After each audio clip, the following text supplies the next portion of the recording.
Hello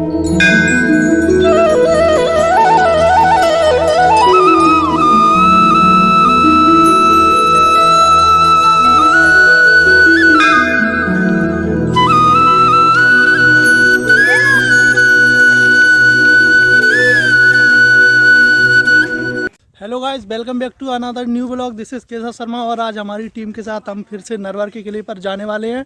ये हमारी team Siru भैया SSI कोचिंग क्लासेस, ये हैं सीरू भैया। नमस्कार, मेरा नाम है शिव कुमार कुशवाहा।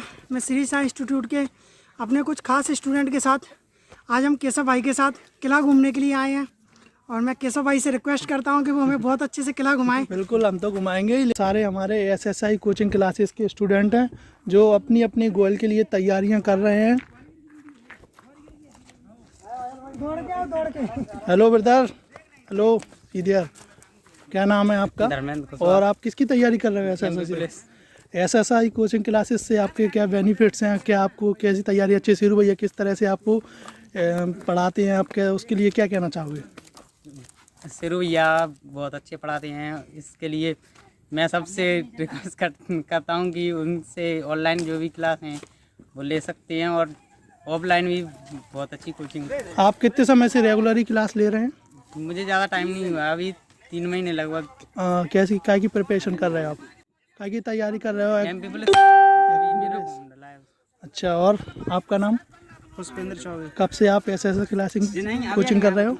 अभी आए। कैसा आपका एक्सपीरियंस रहा है SSI क्लासेस को लेकर? हमारा एक्सपीरियंस बहुत बढ़िया रहा है और हम भी कहते हैं कि क्षेत्र के बच्चे यहाँ पर पढ़ रहे हैं बहुत अच्छा। जी, आपके टीचर हैं?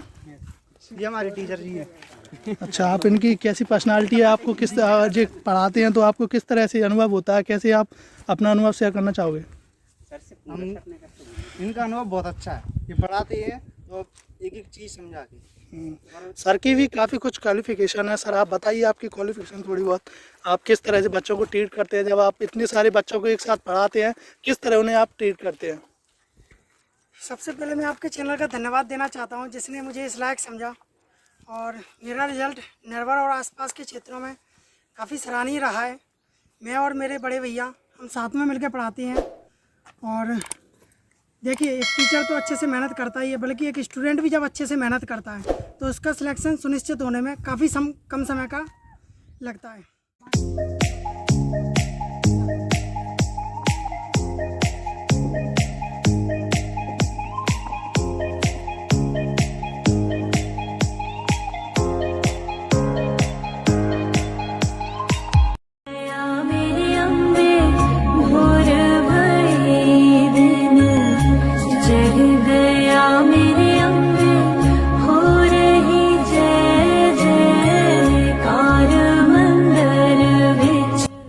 दोस्तों, आप मेरे पीछे देख रहे हैं माँ पसा देवी मंदिर, जो राजा नल की कुल देवी थी।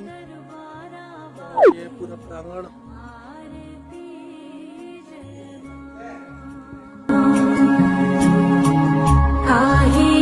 मैया तेरी आरती बनावा, जुग जुग जीवे तेरा जम्मुए दराजा, जुग जुग जीवे तेरा जम्मुए दराजा, जिस तेरा पवन बनाया मंदिर विच आरती जय। जैसा कि आज हम नरवर के किले का भ्रमण कर रहे हैं और हम यहाँ देख पा रहे हैं कि करीब करीब 400 फीट की ऊंचाई से ऊपर हम यहाँ पे उपस्थित हैं और इस किले की खास बात यह है कि यहाँ पर एक बहुत बड़े जल स्रोत का होना, जैसा कि हम अभी आपको दिखाने वाले हैं। यहाँ की एक खास बात ये भी है कि यहाँ पर गुप्त रास्ताएं इस किले में काफ़ी सारी हैं जिन्हों को आज तक कोई नहीं जान पाया है। ये सब इतिहास के पन्नों में दर्ज हो चुकी हैं।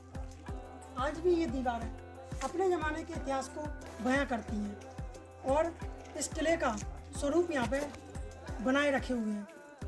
इसके लिए इनने काफ़ी वजन सहकर रखा हुआ है। और मैं यहाँ पे ये बताना चाहूँगा, इस किले में अगर कोई बाहरी आक्रमण हो जाता था तो इस किले में अदर किले के अलावा और क्या मुख्य चीज़ें होती थी। जैसे कि उस ज़माने में, जैसा कि आप जानते हैं, खाने के लिए ना मिले तो कोई दिक्कत नहीं है, कम से कम पीने के लिए पानी होना चाहिए। और इस किले की सबसे बड़ी खास बात यह थी कि 8 कुआं 9 बावड़ी का यहाँ पे उपस्थित होना। और एक लाइन भी प्रचलित है जो आपने सुनी होगी, 8 कुआं 9 बावड़ी और 1600 पनिहारी। मतलब इसका ये है, यहाँ पर 8 कुआं और 9 बावड़ी हैं जिन पर 1600 लड़कियाँ एक साथ पानी भर के जाया करती थी। और इस किले में अगर कोई बाहरी आक्रमण कर देता था तो उस समय पीने की पानी की कोई भी प्रॉब्लम नहीं होती थी।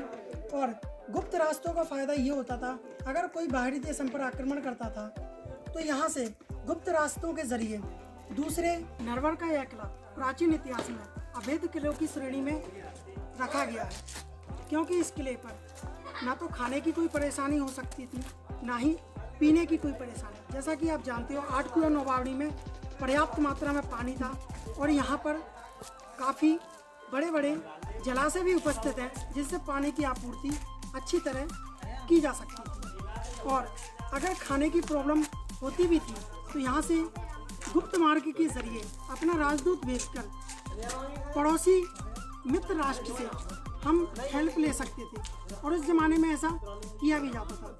नरवर के किले की एक सबसे खास बात यह भी है कि यहाँ के राजा नल के पास पारस पत्री होने का दावा भी किया जाता है, जो कितना सच है वो हम नहीं जानते हैं।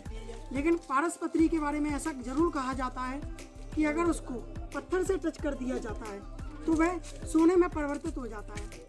और इसी के आधार पर ऐसा भी बोला जाता है कि नरवर के किले में एक बहुत बड़ा खजाना भी उपस्थित है। साथ ही हो जाते हैं माता पसर देवी मैया के दर्शन और जो थी राजा नल की कुलदेवी। और अब यहाँ से हम आगे की ओर जाएंगे माँ मनसा देवी मंदिर और अन्य स्थलों से होते हुए हम अपने आगे की ओर जाएंगे। यह श्री साईं इंस्टीट्यूट परिवार और इस चैनल में आपका हार्दिक अभिनंदन। श्री साईं इंस्टीट्यूट SSI की तरफ के सौंजय से हमको यह यात्रा का सौभाग्य मिला है। नरवर के किले की यात्रा का सौभाग्य हमें प्राप्त हुआ है। सभी लोगों का बहुत बहुत आत्मीय धन्यवाद। जय माता दी।